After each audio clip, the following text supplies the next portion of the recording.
시편 119편 33절입니다. 33절부터 48절까지입니다. 8절씩 문단을 이룬다 하는 것 어제도 그제도 말씀드렸는데요. 이 119편은 계속 끝까지 그렇게 되어 있습니다. 그래서 오늘 말씀도 33절부터 40절까지가 첫 번째 문단입니다. 여기는 말씀을 가르치소서 하는 그런 주제로 통합해서 이해를 할 수가 있겠죠. 그리고 41절부터 48절 말씀대로 인자와 구원을 주소서, 비방하는 자들에게 대답할 말이 있을 것이고 그러면 내가 이제 말씀에 거하는 삶을 살겠습니다 하고 다짐하는 그런 내용이라고 말할 수 있겠죠. 먼저 33절로 40절 첫 번째 문단입니다. 여기에 이제 33절로 35절을 보면 말씀을 가르치시옵소서 하고 간구를 해요. 또 말씀을 가르치십시오, 깨닫게 하십시오. 그리고 내가 행하겠습니다, 지키겠습니다, 즐거워하겠습니다. 이런 표현들이 계속되고 있죠. 어제도 우리가 본 것처럼 하나님의 말씀은 누가 깨닫느냐면 눈을 열어서, 즉 마음을 열어서 깨닫게 해주셔야 깨닫고 이해를 하고 말씀에 거하는 삶을 살 수가 있게 되는 거예요. 그래서 지금 시인이 그런 것을 전제로 하고 주의 율례의 도를 내게 가르치소서, 내가 끝까지 지키겠습니다 이렇게 말을 하는 거죠. 즉 주님께서 우리의 눈을 열고 마음을 열어 주신다라는 것이 뭐냐 하면은 어느 날 기도 오면은 갑자기 눈이 확 열려서 모르던 말씀이 이렇게 확 다가오는 이런 것도 있을 수 있겠지만 그건 보편적인 일반적인 방법이 아니고 꾸준히 주님이 내 마음에 하나님의 말씀을 가르쳐 주시는 거예요. 그럴 때 나는 그 하나님의 말씀, 율례의 도라고 그러죠. 주의 율례의 도를 가르침 받고자 하는 마음이 열려 있어야 되는 거죠. 그 마음을 열어주시는 분이 하나님이시고 나는 그 열려진 마음으로 주님께 말씀을 가르침 받아야 하는 겁니다. 그래서 하나님의 말씀은 꾸준히 배우고 그래서 가르치시는 하나님께로부터 듣고 그것을 읊조리고 묵상하고 해야 하는 것이죠. 그렇게 해야 내가 하나님의 말씀을 지킬 수 있습니다. 그런 거죠. 끝까지 지키리이다 이 말은 흔들리지 않고 계속해서 지켜가는 그런 삶. 이거는 주님이 가르쳐 주셔야 가능합니다 하는 거예요. 나로 깨닫게 하소서. 아니 지가 깨달으면 되는 거잖아요. 근데 성경은 내가 스스로 깨달을 수 있다라는 이런 말을 하지 않아요. 깨닫는 것도 주님이 깨닫게 해주셔야 한다. 그래서 현장에서 똑같이 하나님의 말씀을 같은 현장에서 같은 교사에게 배워도 한쪽은 마음이 열리고 깨달아지고 한쪽은 이게 닫혀져서 도무지 모르겠다, 어렵다 이래요. 그거 왜 그러느냐 하면 바로 이런 것 때문에 그러는 거죠. 깨닫게 하시는 것도 주님이 은혜를 주셔야 가능한 거예요. 내가 주의 법을 준행하며 전심으로 지키리이다. 깨닫게 해 주셔야 주의 법을 준행하고 지키는 거죠. 깨닫게 하심이 없는데 이게 가능한 것이 아닌 거죠. 그래서 제가 이제 성경 공부나 또는 설교도 마찬가지입니다만 이런 것을 해보면 두 가지 반응이 확 달라져요. 뭐 세 가지 반응이 있을 수 있겠죠. 뭐 하나는 무덤덤, 뭐 이게 지금 알고 있는지 좋은 건지 나쁜 건지 아무 반응이 없는 사람이 있고요. 그게 더 많죠. 하나님의 말씀이 이렇게 은혜스럽고 이렇게 좋은 거예요. 제가 몰랐던 것을 알았어요. 제 신앙관이 세워지는 것 같아요. 이런 사람이 있고 어떤 분은 어려워요. 이러는 분이 있어요. 어려워요. 그리고 내가 기존에 배웠던 거고 마찰이 일어나서 그래서 못 듣겠어요. 이런 분도 있고요. 막 어려워요하고 같은 거죠. 어렵다라는 것은 사실은 한국말을 하고 있고 한글을 가지고 가르치는데 어려울 리가 없죠. 뭐 한문도 아니고 영어도 아니고 사실은 어렵다라는 말은 어려운 것이 아니라 받아들이기가 어렵다는 거예요. 그 누가 그걸 해야 하느냐면 목사가 하는 것이 아니라 하나님께서, 즉 성령께서 하시는 것이에요. 마음을 열어주시지 않으면, 깨닫게 하시지 않으면, 예수님도 그랬잖아요. 예수님이 말씀을 하시면 하나님께 영광을 돌리고 놀랍게 여기고 하나님을 찬미하는 사람이 있는 반면에 그 말씀을 듣고 바리새인이나 서기관들은 예수를 죽이려고 하고, 반응이 예수님의 가르침도 둘로 나누어지는데 하물며 인간이 가르치는 건 똑같은 거죠. 그보다 더한 거죠. 그래서 오늘 이 본문이 결국은 하나님이 가르쳐 주시고 하나님이 깨닫게 해주시고 그래야 지킬 수 있고 준행할 수 있고 나로 하여금 주의 계명들의 길로 행하게 하소서. 이 세 번째 이 35절 말씀은 거기서 한 발 더 나가는 거죠. 깨닫게 하시고 가르치시는 것뿐만 아니라 그러면 내가 지키겠다고 해놓고는 뭐라고 그러냐면 나로 하여금 행하게 하소서. 지키고 행하고 준행하는 것도 하나님이 힘 주셔야 하는 거다. 그래서 모든 것을 하나님께서 하셔야 한다라고 지금 고백을 하고 있는 거예요. 내가 이를 즐거워함이니이다. 뭐를 즐거워한다는 거예요? 주님이 가르치시고 주님이 행하게 하시는 것을 내가 즐겁게 받아들입니다. 수용한다는 거예요. 예수님의 말씀을 수용하는 백성들처럼, 그러나 반대로 수용하지 않고 튀는 사람들처럼 그렇게 바리새인 서기관들 같은 반응을 하는 사람들도 있는 거죠. 그래서 내가 이를 즐거워합니다. 하나님의 말씀을 받아들이고 즐거워하는 것이 은혜다. 그래서 우리는 하나님 앞에서나 사람 앞에서나 자기 말을 주장하고 자기 고집을 앞세우고 내 말을 많이 하기를 좋아하는데 이게 인간이에요. 그런데 이제는 내 말을 줄이고 내 주장을 줄이고 내려놓고 특히 하나님의 말씀에 대한 어떤 지적인 추구만을 하는 것이 아니라 그 말씀을 즐겁게, 말씀 자체를, 여기서 뭐 신학이 어쩌고 이런 것이 아니라 말씀 자체를 즐거워하고 받아들이고 지켜 행하고 그것이 기쁨이 되는 삶, 이것이 신앙이에요.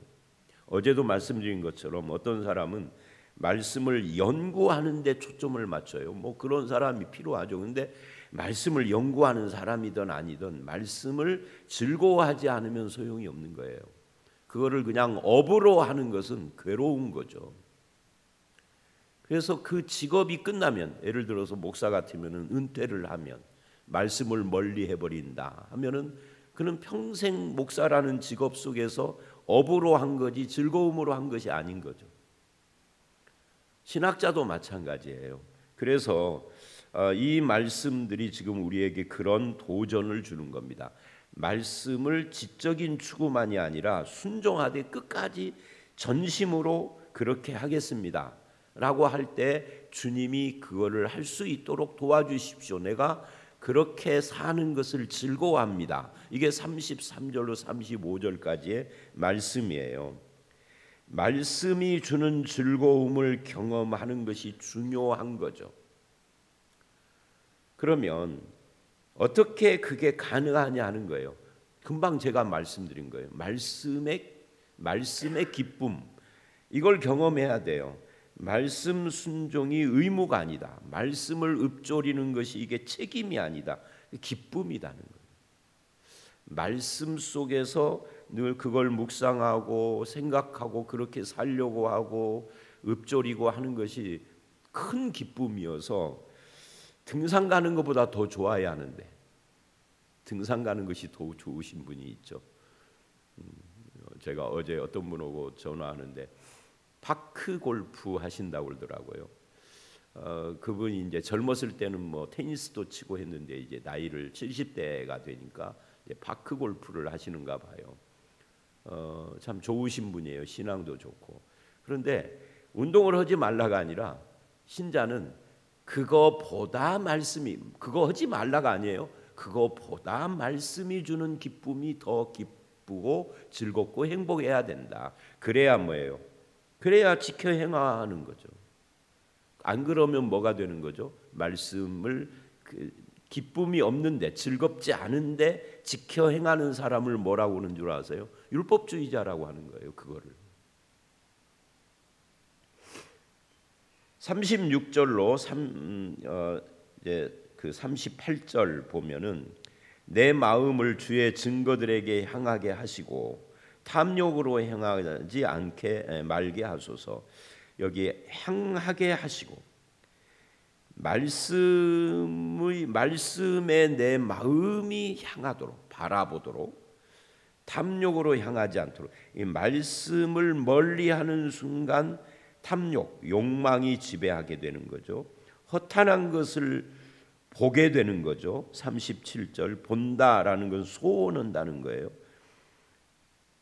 그래서 내 눈을 돌이켜서 그 허탄한 것을 소원하는 마음에서 돌이켜서 주의 길에서 나를 살아나게 하소서. 이 주의 길이라는 것은 결국 말씀을 따라 살아가는 삶을 말하는 겁니다.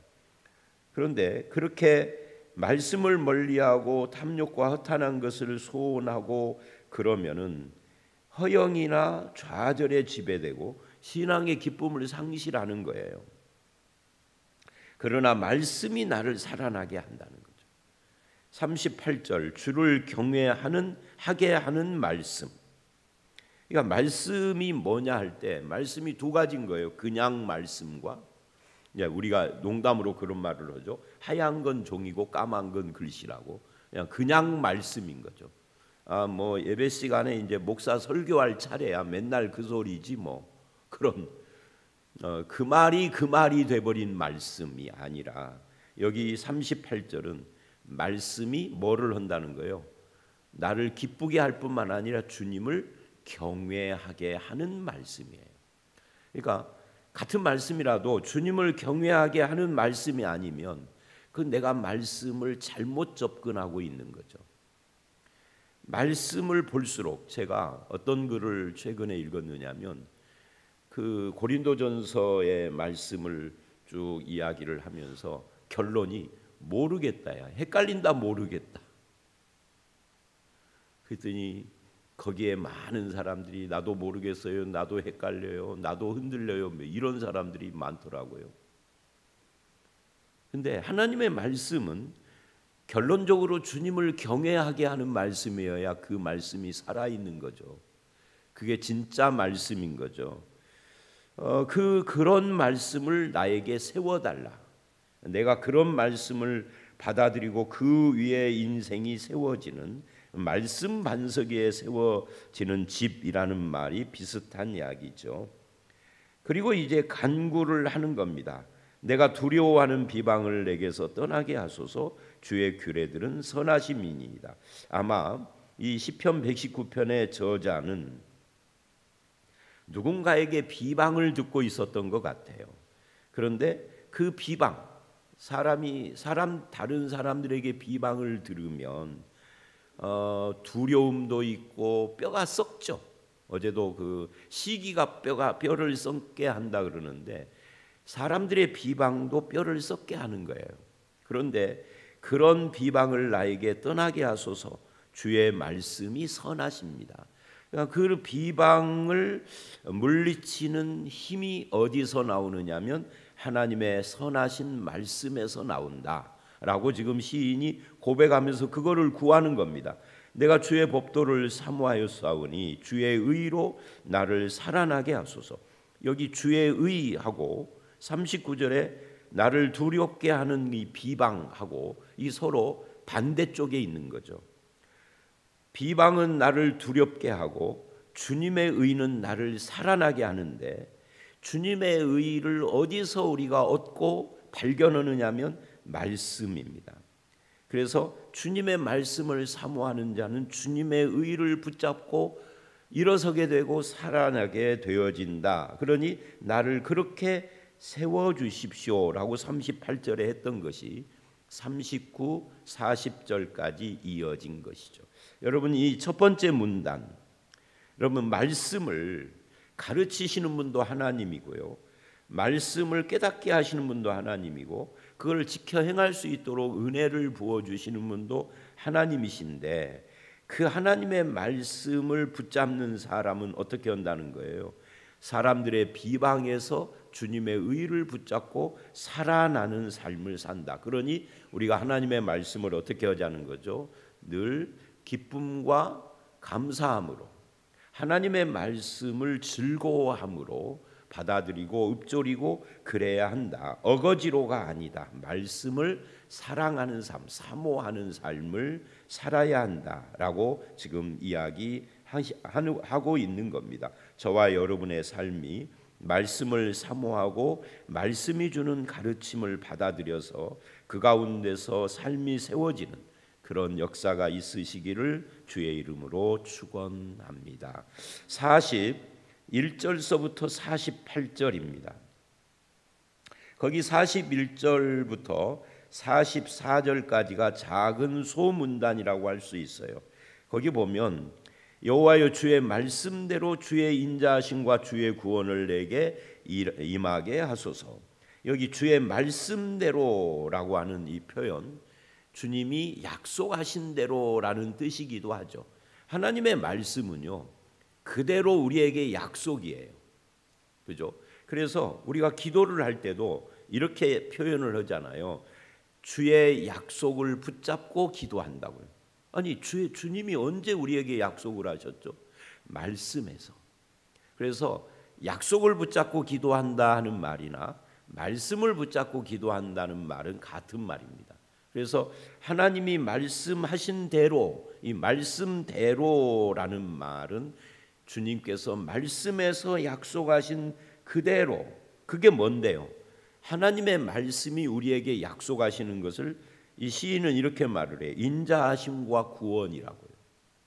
제가 이런 말도 가끔씩 했었죠. 어떤 사람은 성경을 읽으면서 맨 하나님이 저주하고 심판한 것만 봐. 그래서 성경의, 구약 성경의 결론이 뭐냐? 저주와 심판이다. 인자와 구원을 안 봐, 못 봐. 그 사람은 닫혀 있는 사람이에요. 하나님이 그 눈과 마음을 열어주시지 않은 사람이죠. 그런데 어떤 사람은 구약을 읽던, 심지어 누군가가 하나님께 심판받는 장면을 기록한 구약 말씀을 읽어도 거기서 하나님의 인자와 구원을 맛봐요. 사람 마음이 다른 거죠.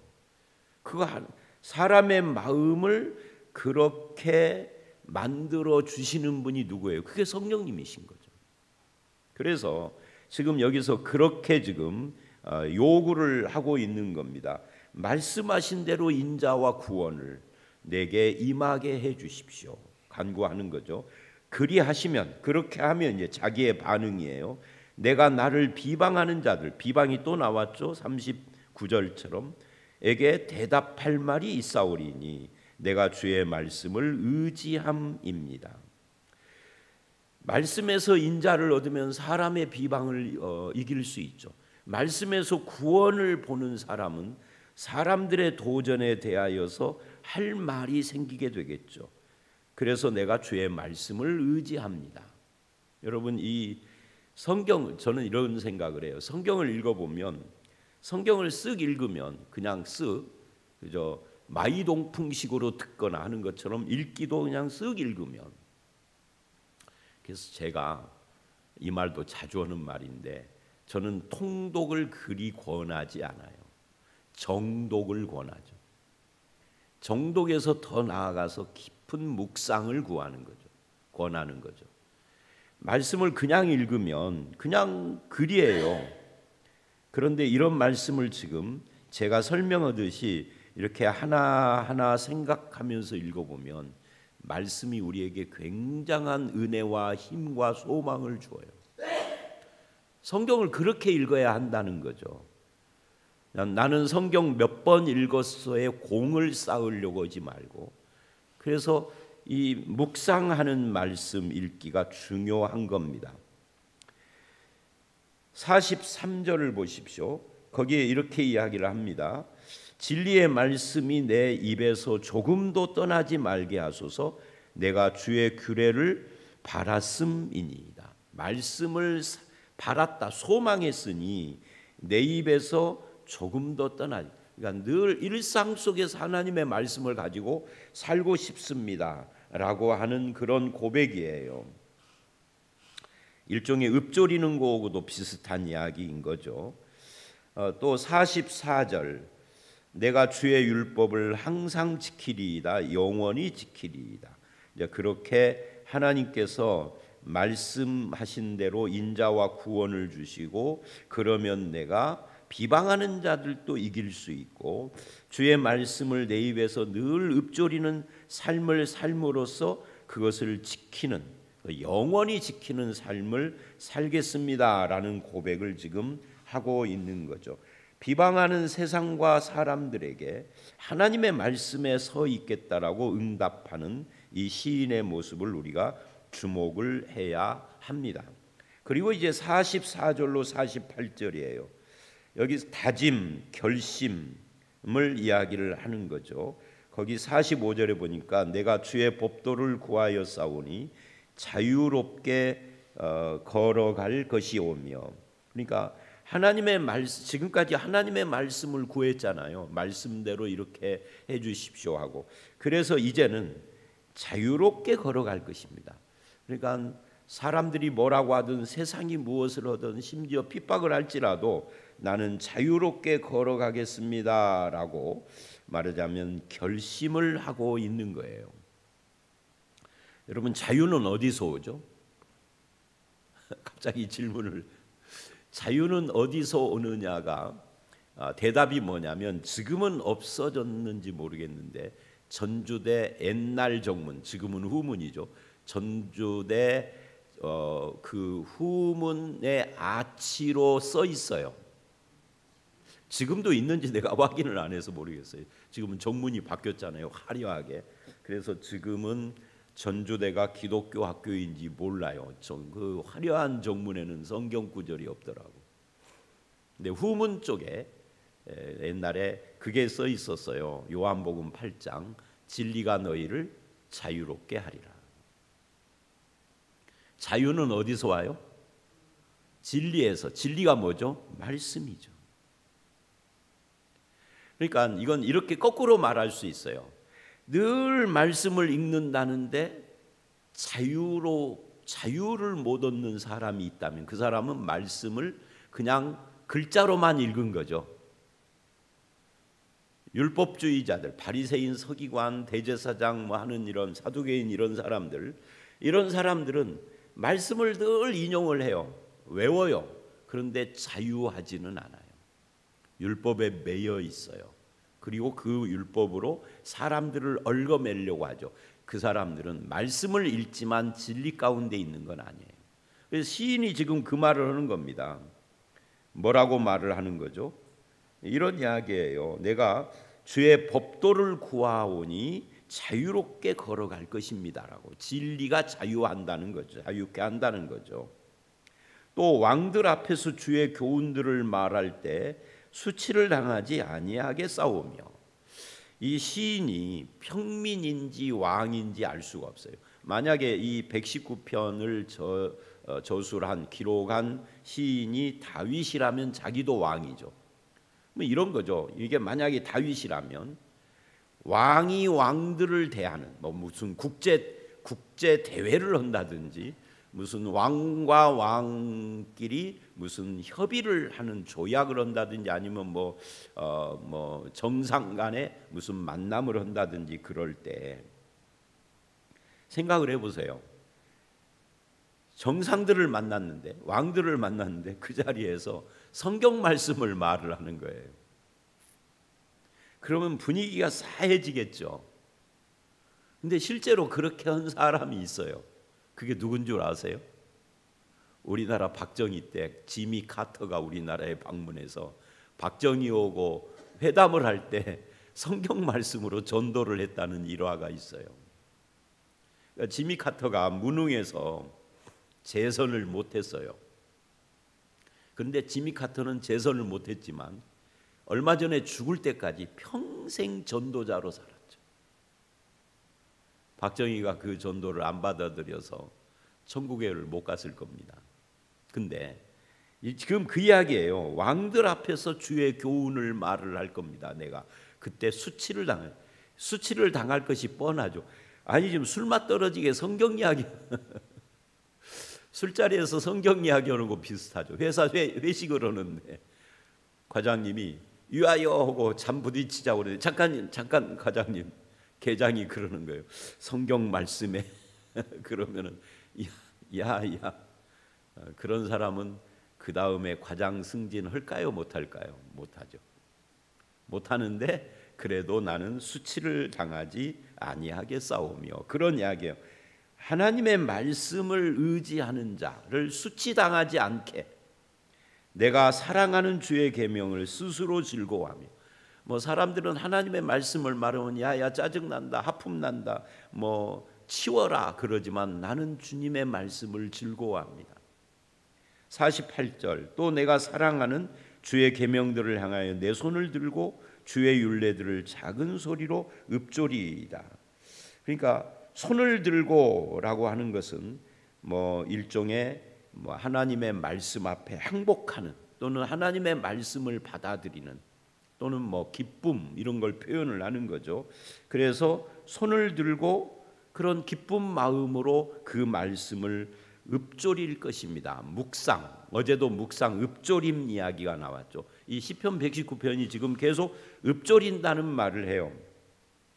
말씀을 묵상하는 삶, 그 사람이 말씀을 이야기를 할 때는 수치를 당하지 않고 왕들 앞에서 말을 해도 자유를 얻을 것이다 라고 하는 것을 지금 이야기를 하고 있습니다. 여러분은 하나님의 말씀으로 자유를 얻고 누리고 있습니까? 얻기만 하고 못 누리는 사람도 있어요. 자유를 얻기는 했는데 이걸 못 누려. 둘 다를 해야 되겠죠.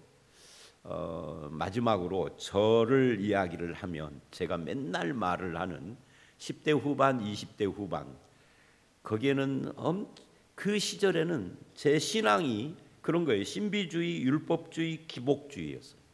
왜 그러느냐 하면 제가 다녔던 교회가 그걸 계속 강조했으니까. 그래서 저에게 자유가 있었을까요? 없었을까요? 없었죠. 늘 주님을 생각하면 두려움 만땅이었어요. 지옥에 대한 두려움, 죄에 대한 두려움. 하나님을 생각하면 언제 나를 치실까? 왜냐하면 그 교회는 맨날 치신다는 이야기를 하니까. 하나님이 치느냐 복을 주시느냐, 축복과 침, 이 둘이 그냥 설교의 주제야 늘. 그리고 기도만 하면 맨날 어디 가서 보고 왔다고 그러고. 그때 저는 자유가 하나도 없었어요. 근데 복음을 알고 말씀으로 돌아오면 온 뒤로는 지금까지 이 자유가 저를 뭐라 할까요? 충만케 하고 있다. 이렇게 말을 해야 될까요? 자유를 누리고 있다. 그래서 그 전에는 목사를 하라라고, 목회를 하라, 신학교를 가라라고 권면을 받았는데 싫다 그랬어요. 왜? 목사의 삶이 굉장히 답답해 보였거든요. 근데 말씀이 열리고 자유를 누리면서부터는 목사의 삶이나 전도사로 가는 삶이 하나도 무거운 짐이 아니었어요. 가끔씩 사람들 때문에 무거울 때가 있기는 있었지만, 그러나 그건 잠시였고요. 제가 이 말을 하는 이유는 여러분은 하나님의 말씀 진리에서 자유를 누리십니까? 이걸 말하려고 그러는 겁니다. 오늘 말씀은 두 가지로 딱 이야기를 할 수 있겠습니다. 하나님의 말씀을 즐거워하십니까? 하나님의 말씀에서 진리의 자유를 누리고 계십니까? 이 둘 다가 여러분들의 것이 되시기를 주의 이름으로 축원합니다. 함께 기도하겠습니다. 하나님 아버지, 말씀을 가르치시옵소서. 가르치시는 분도, 깨닫게 하시는 분도, 나를 행하게 하는 분도 주님이신 것을 믿습니다. 이제는 그 말씀을 늘 즐거워하고 말씀 속에서 행복하며 말씀의 기쁨을 가지고 끝까지 전심으로 주의 말씀을 따라 살아가는 저희들이 되게 해 주시옵소서. 모든 인생의 고난과 비방과 어려움과 두려움을 이기게 하시고 말씀에 약속하신 대로 인자와 구원을 우리에게 주시며 말씀으로 말미암아 자유를 얻고 주의 말씀을 사랑하며 묵상하는 그런 삶을 살아갈 수 있도록 우리의 삶을 인도하시고 아버지 하나님께서 주장하여 주실 줄 믿사오며 예수님 이름으로 기도드려 싸움나이다. 아멘.